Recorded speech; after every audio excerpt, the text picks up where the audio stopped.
Hello and welcome to episode 3 of Mindful Meditations on Art Jewelry. My name is Allison Barnett and I'm coming to you live again from my living room here in Santa Fe.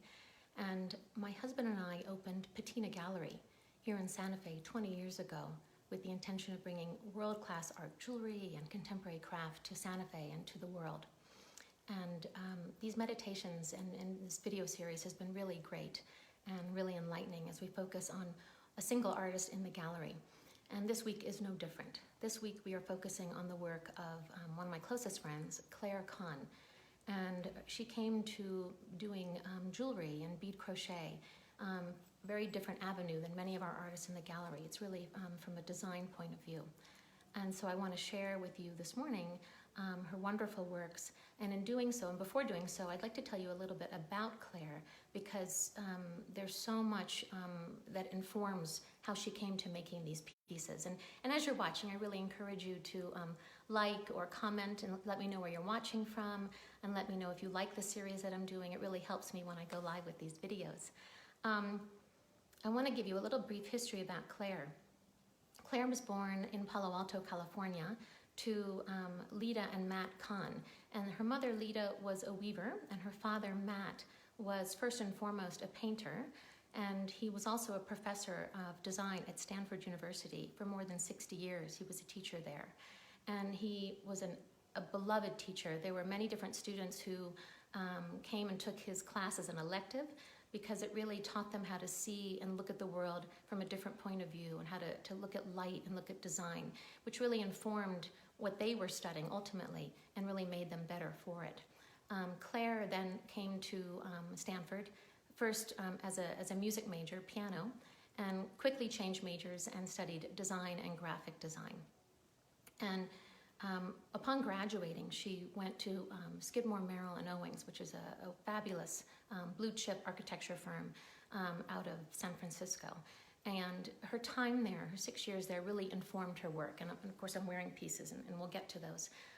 But her time there really informed her at her core about color and about pattern. She was doing exterior and interior design for them and textile design. And she remembers her time there fondly. She then went on to study or actually work with a firm out of Los Angeles called WET. And WET is known for doing water treatments all over the world. And maybe you've heard of a fountain in Las Vegas called the Bellagio. Years ago, Steve Wynn hired WET to create those fountains that we all know. And Claire was the project designer for those fountains all those years ago. And she designed that enormous pond where those fountains are held with thousands of jets of water thousands of jets making water move, I should say. And the water is very kinetic, and again, it's all about pattern. She also designed and choreographed songs there. So if you ever go and you see Whitney Houston's national anthem or the Beatles' Lucy in the Sky with Diamonds or Andrea Bocelli, Claire choreographed the music to those fountains. And she said that those fountains are successful when the music looks like it's following the dance of the fountains. And if you have a chance, go to YouTube and try to type these in and watch them. They're unbelievable. She also did fountain work at the Burj Khalifa in Dubai, the largest building in the world. And they really emulated or were influenced by the fountains at the Bellagio. And if you get a chance, go to YouTube and type in Ishtar poetry. And it's so beautiful the way Claire has choreographed the fountains to move to the music. And all of this, and the reason I'm saying all of this is it really informs Claire's beadwork because it all boils down to pattern. And before doing that, I just want to, when I talk about fountains, I want to show you in this magazine, you can see the patterns from the way that the water is being propelled from these jets, thousands of jets of water and the kinetic quality of it. So that's what I mean when I talk about her fountain work and how it all sort of then led to the beadwork. Claire's mother wore beautiful crochet beaded necklaces since the 70s, and Claire watched her wear them every day, and every day as she left the house, she would put many of them around her neck. And Claire always thought they were so beautiful, and she loves color. So Claire, about 15 years ago, took a class, a beadwork class, really as a hobby. But she really came to love doing beadwork so much, and it was just a great discipline for her. And so she really started exercising this discipline every single day, perfecting it. And then about 10 or 11 years ago, she approached me at Patina, and sort of the rest is history. And mindful meditations is really important because Claire makes every single piece by hand, alone in her studio. She has zero assistance. And the pieces are created with such love and such intention and informed by her work in design and architecture and with the water. And so with that, I want to turn the camera and I want to show you these masterful pieces. Before doing that, I just want to show you some of these bracelets and necklaces. She just brought these to me yesterday. These are necklaces and bracelets. They wrap around the wrist 3 times, and they're exciting. She's doing these right now because they are really pleasurable, and you can see the change of pattern, but you can wear it as a short necklace, and you can wrap it around your wrist as a bracelet, which is great fun. So I'm going to turn the camera now and show you what I have on the table. So, Claire has brought so many great patterns and just a richness to her pieces over these past 10 years. And she's been doing little mini-series this year to really celebrate her 10 years and her decade in the gallery. And this most recent series is called the Moon River series. You know, living in northern New Mexico, just outside of Santa Fe, where she's been for a number of years now, has really enhanced her awareness of the way that light changes in the sky, seasonal colors, events in the sky, and especially those that are happening around the moon. And this series really honors her father, Matt Kahn. He did a number of paintings, often about celestial themes around the sun and the moon. And this series here is called Winter Moon, and I'm gonna talk about these for a moment. When she crochets these pieces, she's using cylindrical glass beads. They're called delicas. They are cylindrical in shape and really even, and it makes for a beautiful crochet. This piece, she's mixed beautiful cut steel beads to sort of express that supermoon quality, surrounded by the reflective ice and snow, and she's done a beautiful job. When she crochets, the beads want to naturally spiral, and they're spiraling beautifully in this piece, and she's allowing that to happen. And she's got these progressions where she's got an entire like white element here to really show the snow, and then she starts to bring in that reflective quality with these cut steel, these vintage cut steel beads as they come around. These are really long pieces. They're about 43 or so inches in length, and it really allows you to wrap them around your neck and do a number of different wraps and turns with them beyond just wearing them long or doubled. She also did a bracelet in this series, which is about 15 inches long, but it's got a place where she's turned it and overlapped it. And then the 2 diamond pave bands really express the moon. And I love how poetic she is when she's making these pieces, and they're made with such love and such intention. She also did this series here, which is called Blue Moon. And this is I'm going to put a little bit of light on this piece so you can really see what's happening with these gemstones. She's got moonstone and topaz. And again, the spiral progression of blue and white and gray. She's done 3 bracelets and a necklace in this series. And sometimes she will add the gemstones on the edge of a necklace or a bracelet. It really makes a great impact on the pieces. And again, dealing with progression. It's different maybe from the water where it's very kinetic. And the necklaces and the bracelets, it's all about the wearer and how these pieces are worn around the neck. And as it's turning, and you see a different progression and a different movement of design and color on the piece. She also did this series here, which is quite beautiful, called Moon River. And this series, she's really looking at the way that the moon reflects on the water and the animated light that it creates on the surface of the water. And she did a bracelet and a necklace in this series. Again, the 2 pave bands being like the moon. There's another piece in this series that she did inspired by her dad, who grew up in Queens, New York. And this piece is called Luna Park. And he would go to Luna Park, which is now called Coney Island. And he was inspired by the idea of how you could see the lights and the colors of the Ferris wheels at night from a distance. And again, the moon represented with the two pave bands here. But Claire loves color, and you really get a sense of that when you look at her pieces. And color can be expressed in so many different ways. It can be expressed with vibrant hues and spectral color. It can also be kind of quiet and muted, as you see in the white of this piece. Prior to this series that she did a whole series called Edible. And this necklace is called Candy.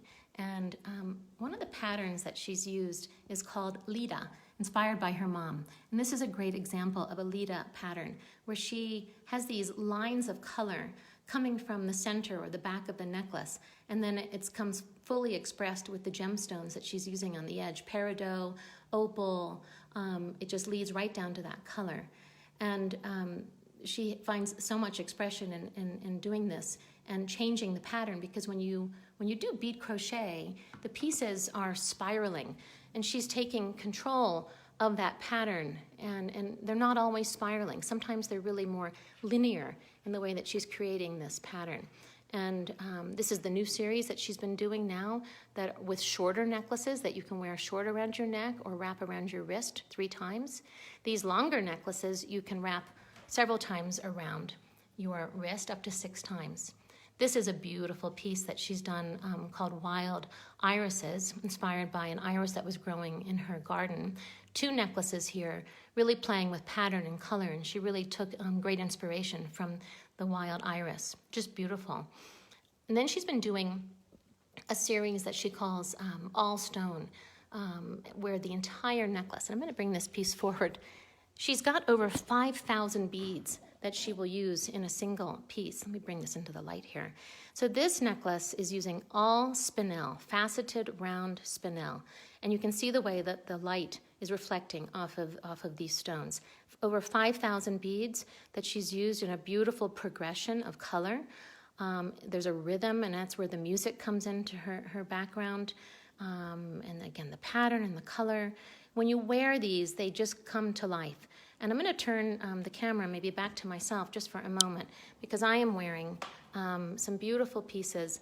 She just finished this one here, which is called Chevron pattern, in it's a little bit more of a quiet tonality. And then this necklace that I've paired it with has very subtle garnets along the edge and a progression of color. And Claire and I have been great collaborators over the years. She makes these pieces so that they're long, so she can really express the pattern in about a 43-inch long necklace. And I've come up with these twists and these turns in about a dozen different ways to wrap it around the neck and wear it. And this is one of those. I also have on a fantastic piece. It's so very beautiful. These are all sapphires draped on this piece. Again, sparkling, small, over 5,000 tiny little beads. It's not easy to crochet these tiny little beads. And she's limited, obviously, in space, because she's using, it's about 1/4 inch in diameter that she's crocheting. And to create this much expression with these beads and create these patterns in this limited amount of space, I think is so extraordinary. And there's one here where she has a band of gold running down the edge, set against these blue and gold and bronze beads. It's almost like a band or a rib of gold. They're faceted gold beads. She just brings so much to these pieces. And again, more of the color, this sort of spectral color. This is a new series called For Your Pleasure that just came out yesterday. And I really encourage you to go to our website, patina-gallery.com. Claire is exclusive to Patina here in Santa Fe, and has been for 10 years. And it's been such a pleasure to work with her and understand her sensibility for working with beads and pattern. And it really has enlightened me as to the skill and what how these pieces come alive. One of the last few pieces I want to talk about today are some of these bracelets here, because she loves color so much. We had a show at the end of last year called Signs of Life, and she explored the birthstones for every month of the year. And this piece here, she's taken tanzanite, beautiful cabochon tanzanite, and gold beads. And look how she's got the color with the glass beads just shooting off of the bracelet and sort of punctuated with these tanzanite and gold beads. It's just absolutely beautiful. This piece here was a way to celebrate the entire year of stones. So every stone for the year is recognized here: diamond, ruby, peridot, topaz, citrine, you name it. They're in this beautiful bracelet. And then each segment of color before the gemstone comes into play is slightly skewed, really picking up on the color, whether it's the blue or the yellow, or the diamond or the green, really subtle transitions in color. And then this one is a personal favorite of Claire's. When she was growing up, her dad would take her to the beaches in Northern California, and there was a beach which she refers to as Pebbly Beach, and there are beautiful agates and moonstones and lovely beach stones here. And she's taken just a few. She makes a donation back to the beach, and she's had them beautifully drilled, and she's using them as an embellishment on this bracelet. And she's accenting it with opal. You can see the light in the opal, and tanzanite and sapphire, the occasional diamond. So it's sort of a play of fine and found, and combining those and seeing them all together. And you can see the beautiful and luscious patterns that she's using in her glass beads, these cylindrical glass beads. It all just comes together. Claire is a genius in my book. And it's the sequence and the patterning that's all created before she even begins to crochet. I'm really so pleased that you all joined me here today in looking at Claire Kahn's work. And I want to thank you for joining me in my living room. This has been great fun to talk about Claire. I think she's just a genius and how she's creating these pieces and her sensibility for color. I hope that you will visit us online at patina-gallery.com. You can see more of Claire's work there, and you can also visit with us on social media, on Instagram and on Facebook, and we're everywhere right now. And we hope to always be. And I really appreciate your tuning in with me today as we explore the work of Claire Kahn. And stay tuned for next week's episode 3 as we talk about the work of Lucia Antonelli, another bead artist who I adore from California. I hope everyone stays healthy, and I hope to see so many of you soon. Thank you so much for tuning in. Bye-bye.